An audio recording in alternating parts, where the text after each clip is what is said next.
Bienvenue dans ce 13h, voici les principaux titres à développer.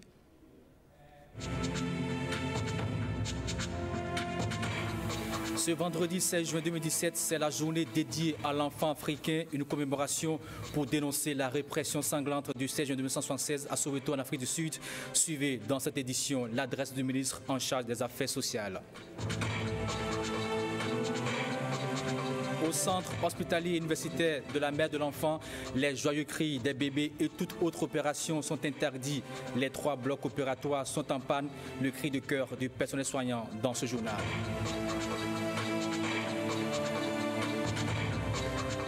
À suivre également dans ce 13h le portrait d'un basketteur franco-béninois. Il a pour nom Yann Haimi. Il a été champion NBA 2011 avec les Mavericks de Dallas. À nouveau, bonjour. Commençons ce journal par cette information brève. Un incendie de véhicule s'est produit tôt ce matin devant le CNHU de Cotonou. La dame à bord du véhicule serait saine et sauve. L'incendie a été maîtrisé grâce bien sûr aux sapeurs-pompiers qui sont rendus sur les lieux. Vous aurez plus de détails dans nos prochaines éditions. Ce 16 juin 2017, le monde entier célèbre l'enfant africain. C'est un événement annuel qui commémore le massacre des enfants de Soweto de 16 juin 1976 par le régime de l'apartheid. Les coalitions de l'Action mondiale contre la pauvreté ont choisi cette occasion pour faire la journée africaine du banc blanc et pour faire une demande régionale auprès des brigades, bien sûr, des pays concernés, afin qu'ils agissent immédiatement pour éradiquer la pauvreté extrême qui cause la mort d'un enfant toutes les 3 secondes en moyenne. Le Bénin place la journée sous le signe, bien sûr, de l'éradication du mariage précoce et forcé. La ministre en charge des Affaires sociales a lancé, bien sûr, à cette occasion, la campagne Tolérance Zéro au mariage forcé. Au micro de Rebecca Kendiaoundé et Yves Agodopessi, elle s'est adressée aux Béninois. Suivons plutôt. Malgré le contexte apaisé de notre pays, nombreux sont les enfants qui, au quotidien, sont victimes de plusieurs formes de violation de leurs droits. Ils sont confrontés à des phénomènes silencieux et insidieux, tels que le mariage des enfants, les violences physiques, psychologiques et les abus sexuels qui font dangereusement obstacle à leur vie, à leur survie, à leur épanouissement et à leur développement. La loi 2015-08 du 8 décembre 2015 portant Code de l'enfant en République du Bénin, en ses articles 181 et 180 bien évidemment, condamne les grossesses précoces et les mariages forcés des enfants en ces termes. La grossesse chez l'enfant mineur est interdite. Toute personne qui engrosse un enfant de sexe féminin, malgré les dispositions de la présente loi, est seule responsable des conséquences qui en découlent. Nous sommes donc tous interpellés, gouvernement et société civile, partenaires techniques et financiers, autorités locales et leaders communautaires, autorités religieuses et gardiens de la tradition, acteurs de la protection, assistants sociaux, agents des forces de l'ordre, acteurs de la chaîne judiciaire, hommes et femmes des médias, acteurs des secteurs de l'éducation, parents et enfants. Personne ne sera de trop dans cette lutte. Et parlant bien sûr de cette journée du mariage forcé bien sûr, et parlant bien sûr de cette journée de mariage, mais Mounatou Baboni Sinembou est allé échanger avec le président du Conseil économique et social afin d'obtenir bien sûr son adhésion à l'organisation de la campagne nationale de lutte contre le mariage des enfants. Elle fait partie bien sûr des personnalités que le président du Conseil économique et social a reçu en audience ce jeudi. En plus d'elle, il avait bien sûr l'ambassadeur du Royaume du Maroc près le Bénin et la directrice générale de la famille. Suivons-les à la sortie de l'audience. Il s'agit du 16 juin, et que vous savez, c'est la journée de l'enfant africain. C'est le Bénin qui est retenu pour fêter cette journée. Nous sommes venus rencontrer le président du Conseil économique et social pour souhaiter son adhésion et son engagement, ce que nous venons de recevoir. Je tiens à remercier Monsieur le Président du Conseil économique et social qui m'a accordé cette audience, qui s'inscrit dans le cadre de visites que j'effectue pour les institutions constitutionnelles béninoises depuis ma nomination par Sa Majesté le Roi Mohamed VI, que Dieu l'assiste, au Bénin. Je suis fier et heureux et honoré, avec une lourde responsabilité, d'être le premier ambassadeur du Royaume du Maroc au Bénin. Et je suis obligé de passer par la visite des institutions. Au centre hospitalier universitaire de la mère et de l'enfant Lagune CNHML, l'heure est grave et pour cause. Les 3 blocs opératoires sont en panne. Conséquence, depuis 2 semaines, bien sûr, les cas d'urgence sont orientés vers d'autres centres de santé. Le personnel ne pouvant plus supporter cette situation lance un SOS. Jean-Claude James, Alexis Kenorm et Tobias Adjevi pour plus de précision. Un silence inhabituel caractérise le bloc technique du CHUML, composé des urgences, la salle d'accouchement, les blocs opératoires et la réanimation. Depuis plusieurs jours, aucun cri de bébé n'a été enregistré ici et pas de femmes en travail. Personnel et usagers de ce centre sont otages d'une situation qui ne date pas d'aujourd'hui. Depuis presque 2 ans, nous avons 2 blocs qui ont brûlé et la REA aussi. Et du coup, nous avons notre plateau technique qui est réduit à un seul bloc. Et depuis 2 ans, on essaie de travailler comme ça. Et le seul bloc qui fonctionnait, la table d'opération aussi, est non fonctionnelle.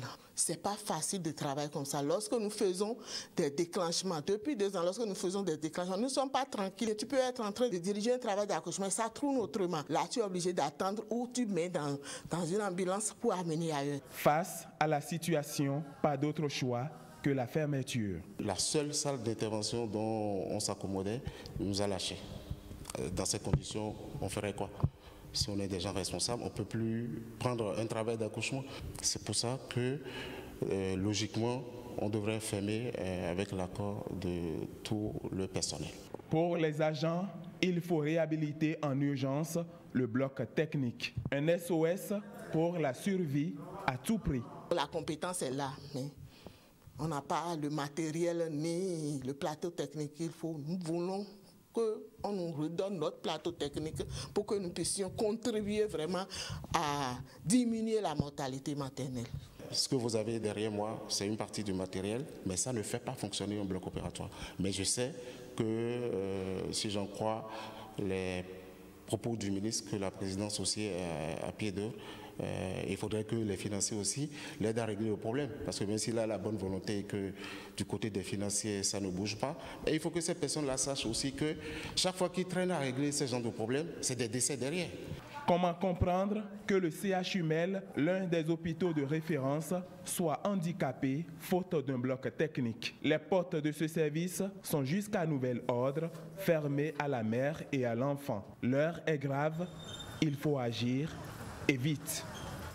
Célébration du 40e anniversaire de la FESECAM Bénin, la direction générale bien sûr de cette structure célèbre le personnel féminin de ce jeudi bien sûr. Et c'est avec bien sûr des communications sur la thématique choisie pour ce 8 mars, compte rendu Enoch Rompati, Rosemont Tchakwe. Il n'est jamais tard pour bien faire, dire un adage. La direction générale de la FESECAM, à l'occasion de ses 40 ans de vie, célèbre la Journée internationale de la femme. Un hommage rendu ici à toutes les femmes qui œuvrent pour le développement de cette structure d'octroi de crédit. Une occasion pour dresser le bilan des progrès réalisés et de formuler des doléances. Nous témoignons ici toute notre reconnaissance au directeur général pour sa volonté clairement affichée de promouvoir la gente féminine du réseau, et il le fait par des actes concrets. Comme doléance à formuler pour 2017, nous venons vous demander 1. Que l'attribution du prix Jean en 2017 tient compte des critères énumérés dans la note 2950 du 30 avril 2014. 2. Qu'en 2017, la représentativité des femmes, aussi bien au niveau du corps des directeurs de caisse que du CODI, passe respectivement de 3% à un taux de 6% au moins. et de 11% à 22%. 3. Qu'au moins une session de formation des femmes soit organisée à l'intention des femmes techniciennes, à l'instar des autres années. Prenant acte des souhaits formulés, le directeur général les appelle à plus d'engagement et de responsabilité. Cette organisation nationale est la vôtre. Ce n'est pas seulement les hommes qui viendront vous organiser ou bien faire les choses en votre place. Donc je voudrais que ça soit vraiment pris au sérieux. Et lorsque vous devrez vous défendre, que vous soyez en mesure de façon autonome prendre le devant des choses. Cette célébration de la gente féminine a permis de distinguer Dame Janine Diogo, appelée bientôt à faire valoir ses droits à la retraite. Direction commune d'Abomey-Calavi, où citer bien sûr une rencontre pour la promotion du dialogue sur l'eau et l'assainissement.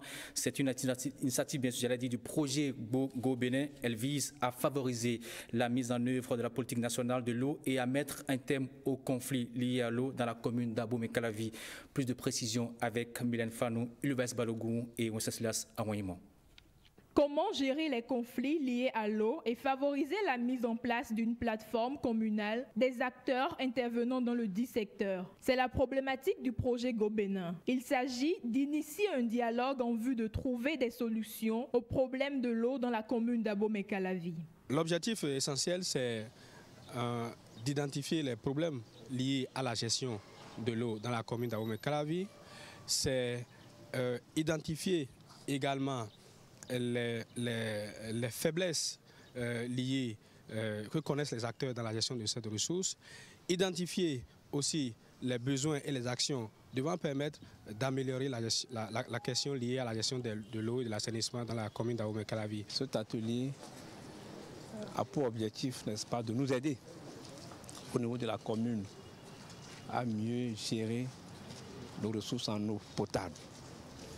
Je dis en eau potable parce qu'il y a de l'eau partout, mais ce n'est pas toute eau qui est utile. Le projet Go Bénin s'impose donc comme un outil pour favoriser l'assainissement. Nous avons réalisé un poste d'eau autonome composé d'un château d'eau sur 12 mètres de hauteur de 30 mètres cubes. Nous avons décidé donc de réaliser des latrines dans des écoles, dans des marchés, pour régler les questions liées aux différents besoins que posent les populations dans ces endroits. Go Bénin est un projet de recherche de 36 mois qui entend tester les outils nationaux en matière de gestion intégrée en eau dans la commune d'Abomey-Calavi. Signature ce jeudi à Cotonou de la convention de partenariat autour du programme redevabilité dans la phase 1, programme impliquant Labo Citoyenneté, coordonnateur du programme et les acteurs de la société civile au Bénin. Sous l'égide de la coopération suisse, le devoir de rendre compte dans la gestion des affaires publiques est le sens de ce partenariat. Clotaire Wekon pour plus de précisions. Exercice de responsabilité et respect des engagements dans le suivi de l'amélioration des services de base aux populations, c'est l'essentiel retenu de ce programme de redevabilité. Programme impliquant le Labo Citoyenneté, coordonnateur du programme, Social Watch Bénin, la même de la société civile et la Fédération des radios communautaires assimilées du Bénin. La question de la disponibilité à rendre compte par un renforcement des capacités des acteurs impliqués dans ce programme et la transparence dans la gestion des affaires publiques vis-à-vis du peuple reste le statut de ce partenariat sous l'égide de la coopération suisse. Il s'agit du renforcement de la qualité des services publics et l'amélioration de la qualité des services aux citoyens. Exemple, chaque pays doit consacrer chaque année dans son budget au moins 18% pour l'éducation. Est-ce que effectivement, en interrogeant le budget de l'État béninois, 18% des ressources sont consacrées à l'éducation? Voici une trajectoire de redevabilité à vérifier. La présente convention définit donc les lignes de collaboration et les stratégies communes d'intervention pour l'ancrage institutionnel, politique et social de la pratique de redevabilité au Bénin à travers le renforcement de la transparence, la mise en place de renforcement de capacité, la capacité pour nous d'être au cœur de l'interactivité pour que les organisations de la société civile, dans une synergie renforcée, puisse agir sur la culture de redevabilité, tant dans l'offre que dans la demande, autant que faire se peut pour les perspectives heureuses de développement que nous avons, auxquelles nous faisons face aujourd'hui.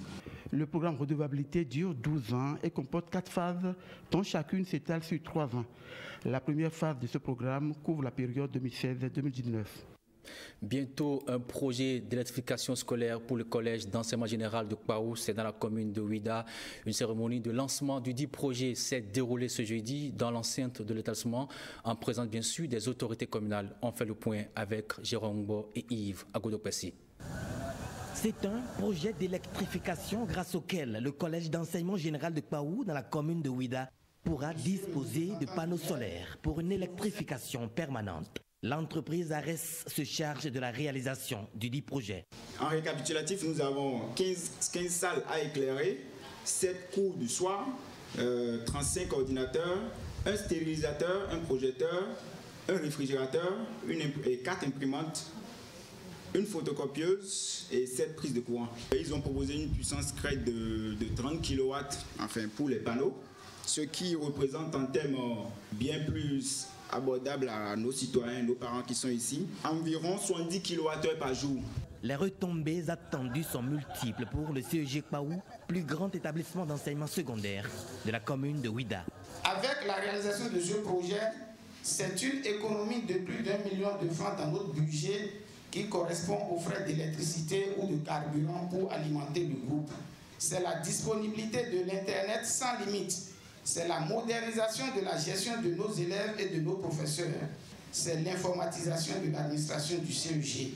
C'est les cours du soir pour nos enfants déscolarisés. D'un coût global de 60 millions de francs CFA, le projet est porté par l'association Women of Africa et la fondation EDF. C'est à nous maintenant de faire remonter ce projet à Paris, de bien le structurer, aussi bien sur le domaine technique que sur le domaine financier, pour pouvoir le présenter donc à un comité de pilotage qui, lui, sélectionnera les projets et les validera. Nous souhaitons que ce partenaire puisse étendre ses tentacules dans d'autres arrondissements de la commune. Les futurs bénéficiaires ont remis des cadeaux aux donateurs en vue d'immortaliser l'événement.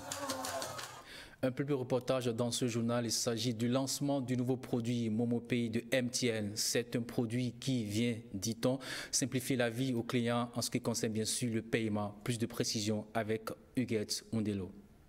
7 ans après la mise en service de Mobile Money, MTN Bénin lance MomoPay, une nouvelle solution de paiement rapide. Pour utiliser MomoPay, c'est tout simple. Il vous suffit juste d'avoir un compte Mobile Money.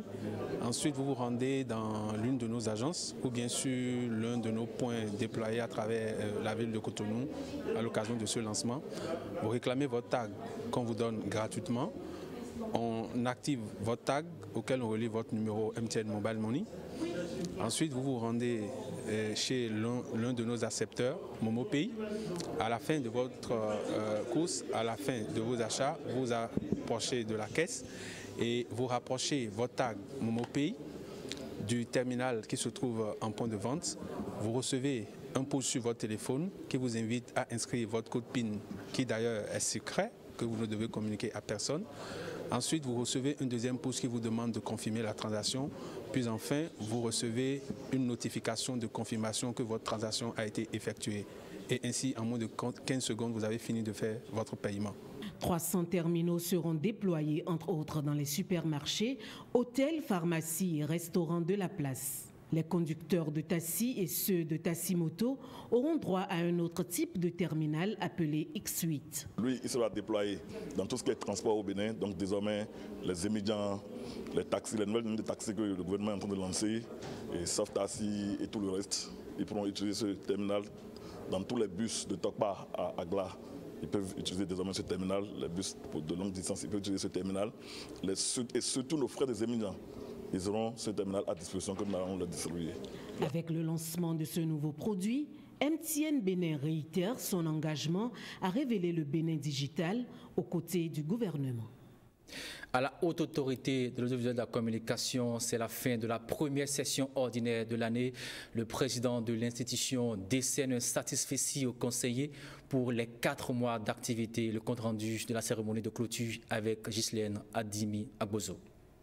Une minute de silence en mémoire de Jean Saka, ancien conseiller à la haute autorité de l'audiovisuel de la communication fauché par la mort, et le décor est planté. Lambert Dogo, premier rapporteur de la HAC, fait le point des dossiers et rapports étudiés ainsi que des activités menées au cours de la première session ordinaire de l'année, courant 16 février 2017 au 15 juin 2017. Au total, 5 axes prioritaires ont connu l'appréciation, le jugement et la validation des conseils de la HAC en 4 mois d'activité. Un travail fort appréciable à en croire la première autorité de l'institution. En si peu de temps, nous avons pu accomplir nos tâches dans les 5 axes prioritaires suivants. Les propositions de nomination des directeurs généraux des organes de presse de service public ORTB et ABP, conformément à l'article 6 de notre loi organique. Le renouvellement de cette convention de radiodiffusion sonore, l'examen des plaintes de citoyens et organismes divers, le suivi des organes de presse, la question du passage de l'analogique au numérique.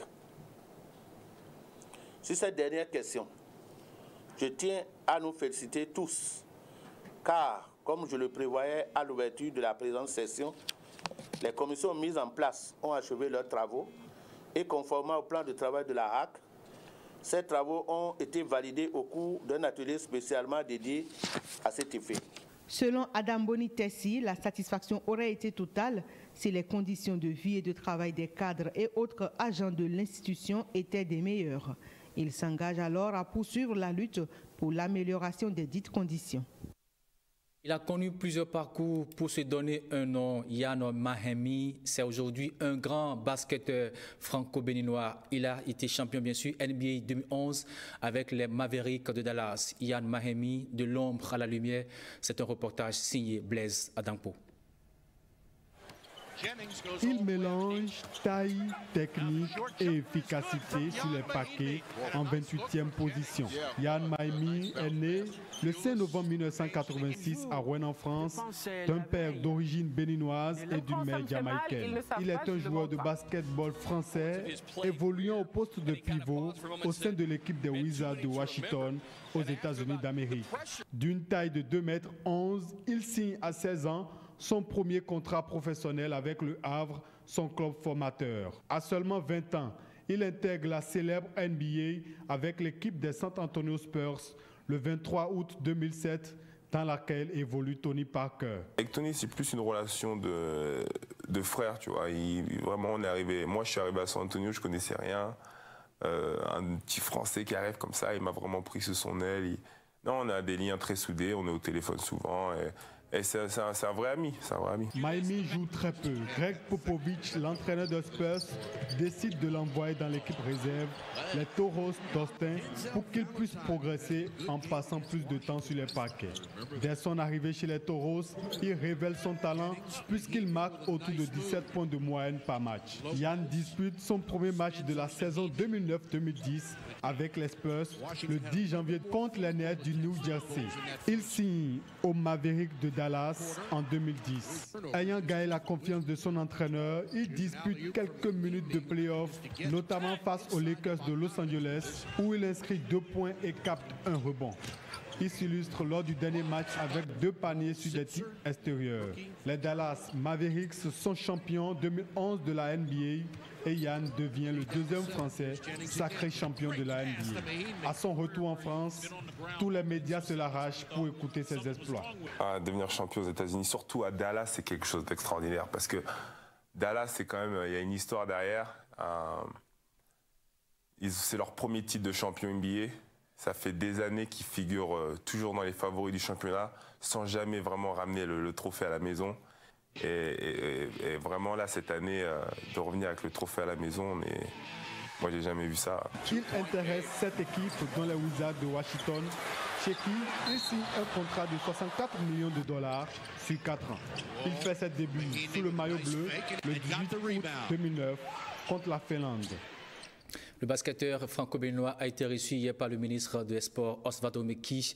Yann Mahemi a discuté avec, bien sûr, le ministre. Il a dit, bien sûr, ce qu'il pourrait apporter pour la promotion du basket béninois. C'est sur cette note de sport que nous bouclons ce 13h. Merci de votre aimable attention et à demain.